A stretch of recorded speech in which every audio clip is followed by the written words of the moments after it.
নমস্কার, আমার নাম দিব্যেন্দু রুদ্র। আমার বাড়ি Bolpur Sriniketan road, nearest tile বাজার। আমি ছোট থেকেই গাছ ভালোবাসি।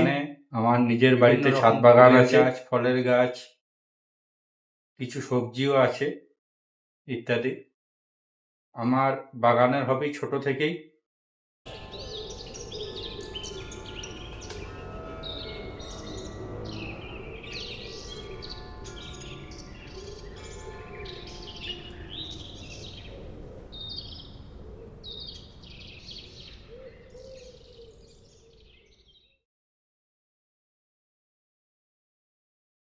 এবং আমি সবাইকেই একটাই অনুরোধ করব, যদি কারোর বাড়িতে জায়গা না থাকে সেটা একটা টবেও অন্ততপক্ষে গাছ লাগান, যাতে আমাদের পরিবেশের ভারসাম্য বজায় রাখা যায়।